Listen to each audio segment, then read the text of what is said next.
How do we go about turning this into this? Stay tuned and have a watch. So welcome back to Dalbassa Timbers. I'm Dale and I'm here about to have a bit of a play in the shed mahal. Today we're going to be mucking about with some of this. This is a bit of Camphor Laurel. This is part of that timber that I cut the other day. All those slabs that I cut up that I had as a reel. Not a reel, a short. You know the thing. So I thought today, being it's Saturday and it's a bit of a miserable sort of day out there, I might just have a bit of a puddle in the shed for an hour or so, maybe a couple more, and play and turn a bit and spin up a platter. I don't know whether I'll do a holy platter or just a regular platter. This has actually got a nice bit of crotch in it. Oh, gotta love a good bit of crotch. All right, let's mark him up. Let's put him on the bandsaw and we'll chuck him on the lathe. Yes, my dentist hates me. I do so much stuff with my teeth.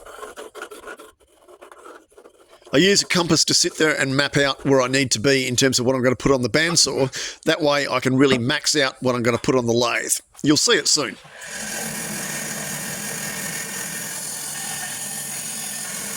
Honestly, there's really no trick to using a bandsaw. Just make sure that your blade is sharp, that you've got good tension on it, and you just follow the line. That's why I did the roundy mark before. It's pretty straightforward. Now, I had to be a bit careful with this. As you see when I lift this up, there's a double pith there. That can be a little bit tricky. Just got to make sure that everything is able to be balanced. Dack, dack. Dack, dack, dack, dack. Gotta love using the dack, dack. I had forgotten that I'd actually left a lampshade on the lathe. Yeah, it was on a faceplate. It was pretty tight, so I needed to get the grippies to pull it off. Have a bit of a squiz in there. That's what hollowing is all about. Good fun. Using a faceplate ring means I can whack it straight on my nice big 120 chuck. Love it. Tell you what, that's pretty tight. Oh, I got those measurements pretty much right. Oh, yep, you've got to tighten it up. Make sure it doesn't go anywhere. But yeah, as you can see, just clearing the bed. Can't even get a finger in under there. Not even going to try. No, don't try. There we go. Ready to rock and roll, and it's spinning pretty true. Awesome. Now you might see I've got a little bit of a crack in there. That crack is going to disappear. We're going to turn that away. No need to worry about stuff like that. Just make sure that you're really careful with what you're doing and assess what the timber is looking like before you start doing the roundy, cutty stuff. The vibration you can hear there is I didn't actually tighten up the tailstock that's on the other end of the lathe. That was a bit dopey. Anyway, all got sorted. Not a problem.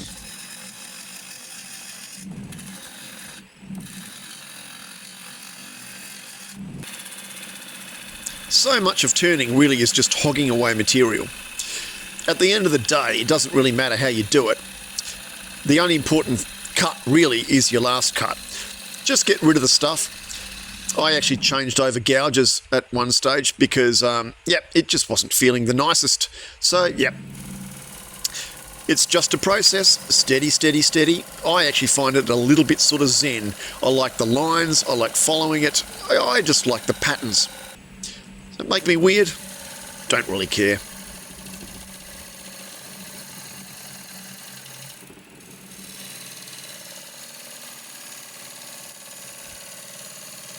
Now this timber had been stored outside for years. Normally that would be really, really awesome, particularly if it had been undercover. But I guess we've had one of the wettest wet seasons we've had. Actually, it's been the wettest wet season we've ever had. Well, on record that we've got. So the timber was actually still pretty damp. I was a little bit surprised about that. You can see though now how I'm starting to define the shape. I'm not cutting in the most traditional sort of way. I'm actually cutting uphill rather than downhill, but at this stage it doesn't really matter considering that the timber is full of water. It's wet. You can actually see it up my arm. I'm just checking here because I know that I had a couple of cracks in it that I saw right at the very start when I was looking at the blank. I think I was going to cut them out, but I'm just double checking now just to make sure that they're going to be all right. You don't want to end up with some nasty surprises when you're halfway through cutting it all.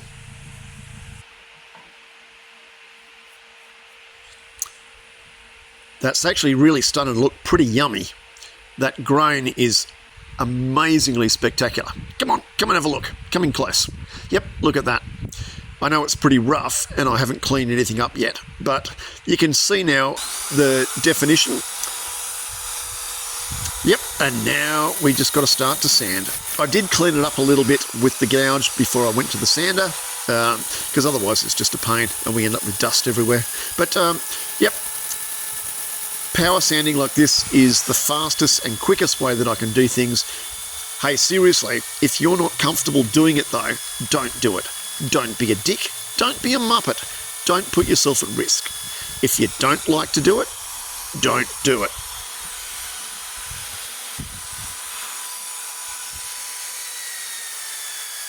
Because this timber ended up being so wet, I normally don't start sanding much before sort of, 240 or 320, but this was really, really wet and was a bit yucky, so actually had to start sanding at 120. It made it a little tiny bit bumpy, but I think the outcome of it was pretty nice. You'll see it in a minute. It's just a process they were sanding. Just take your time, use the paper the way that it should be used, and just go from grit to grit to grit. So for this one, the order of the grits was 120, 240, 400 and 800. And after that comes the secret squirrel stuff and Scotty's grit.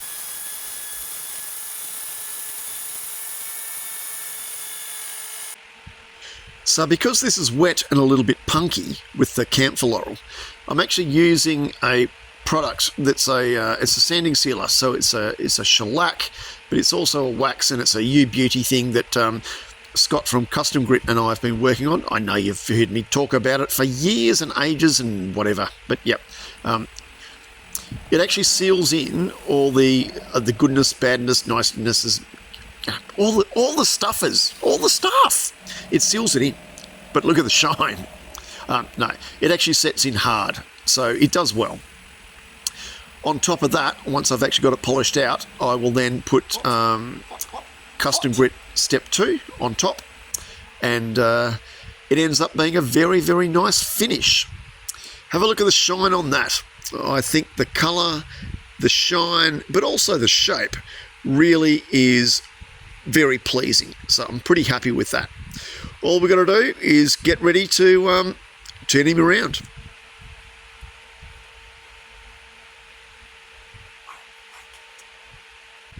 Always make sure when you spin it around that it seats nice and firmly into the chuck. It's really, really important. You don't want any movement in that. That will end up causing you drama. With the thinness of the rim here, I'm using the wrong tool. I can feel that.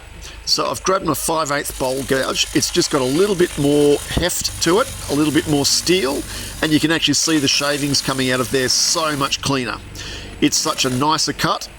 It's really, really balanced. We're not getting any vibration in that rim. That was the tool to use. If it doesn't work out properly to start with, don't muck about, change things. Don't just rely upon your sight. Rely upon your other senses, particularly your hearing. If you can hear things aren't right, then stop, look at it, change it.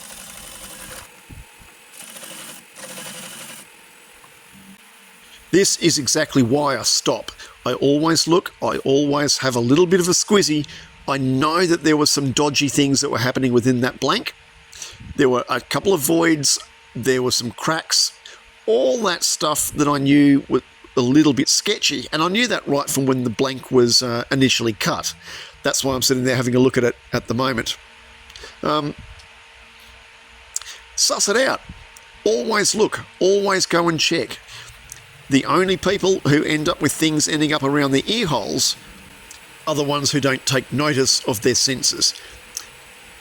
I kind of understand it, I kind of get it, but this is what experience does for you. You've got to learn, and you've got to have that little bit of nous to know the differences in what's happening with the wood, and you get that through your eyes, through your ears, and through your hands, through the feel.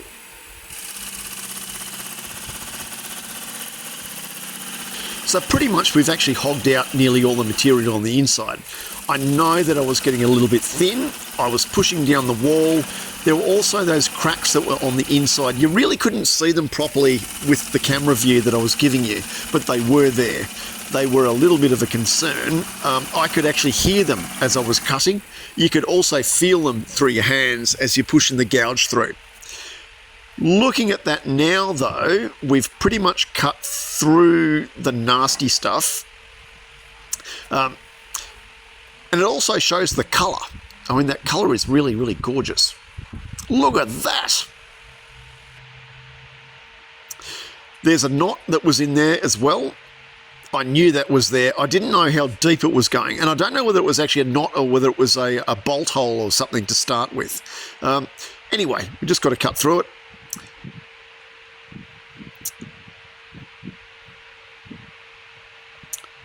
Once you look at it, you know that it's just a process. Steady, steady. Everyone can do this. Everyone can turn like this. It's only just a bit of practice.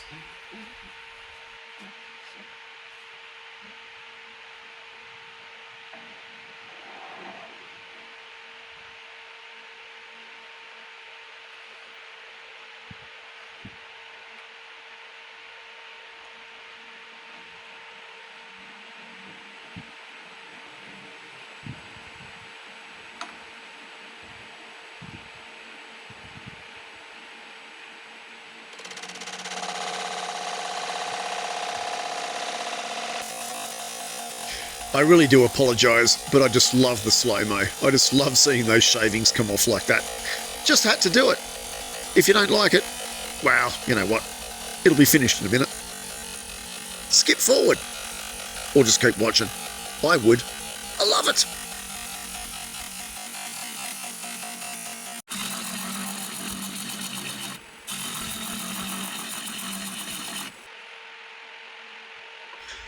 I was just starting to get a little bit nervous how much timber I had. This is the cheat's way of doing a measuring thing. You could actually grab some proper measuring devices and do it, but yeah, I just do it this way. It's nice and quick, nice and easy. And no, as you could tell, I didn't go through the bum. That's always a good thing, because you don't want to turn your bowl into a sink, unless you're doing renovations on your bathroom. But you know, you get that.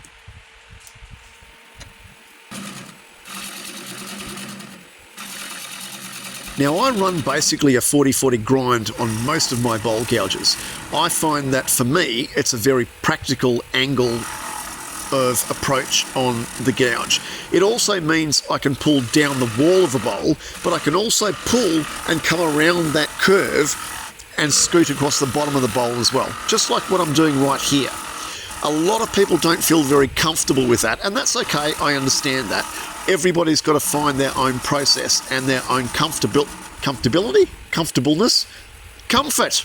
That's the one. Their comfort in what they've got. Anyway, have a look at that. Here we go. I think we're basically rough turned.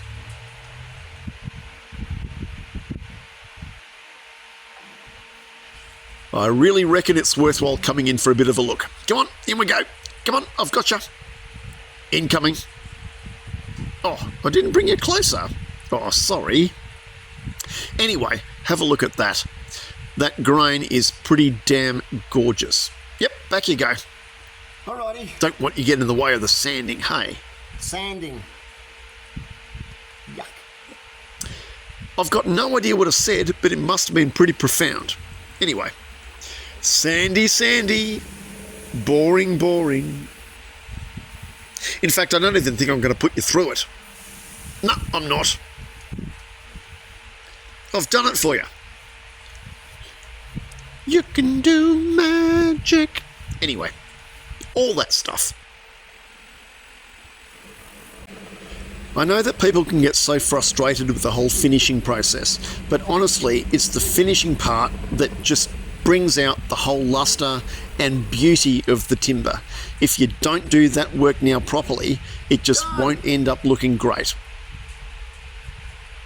What do you reckon? I think that's looking pretty damn gorgeous.